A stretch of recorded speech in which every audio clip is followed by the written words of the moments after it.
नाज़रीन, पनुआ आकिल में कार ऐं तकरार तां जवाबदार पंहिंजे वॾे भाउ खे गोलियूं हणी क़तल करे छॾियो आहे। तफ़सील ॿुधाइण जे लाइ असां राब्तो कयो आहे मेहरान टीवी जे रिपोर्टर इनायत भट्टी सां। जी इनायत, तफ़सीलनि खां आगाह कजो। जी बिल्कुल, पनुआ आकिल शहर जे सिटी फाटक वटि कार ऐं तकरार तां नंढे भाउ सलीम लाइ चचड़ पंहिंजे वॾे भाउ नेमतुल्लाह खे पिस्टल ऐं फायर करे क़तल करे छॾियो आहे।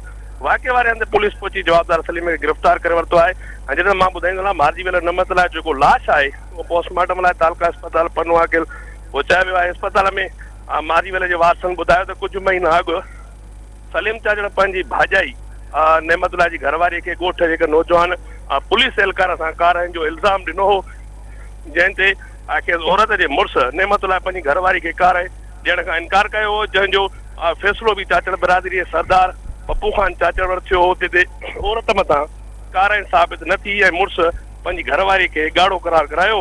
जंहिंखां पोइ जवाबदार सलीम चाचड़ फ़ैसिले खां पोइ बि वॾे भाउ खे चवंदो रहियो त भाॼाई कारी आहे, खेसि घर मां कढायो वञे। जंहिं ते अॼु फाटक वटि खेसि सलीम चाचड़ पंहिंजे वॾे भाउ खे गोलियूं हणी क़तल करे छॾियो आहे ऐं सलीम चाचड़ खे पुलिस गिरफ़्तार करे लाकअप कयो आहे। वाक़े जो हिन महिल ताईं को बि केस दाख़िल न थी सघियो आहे। जी इनायत, तव्हांजी महिरबानी।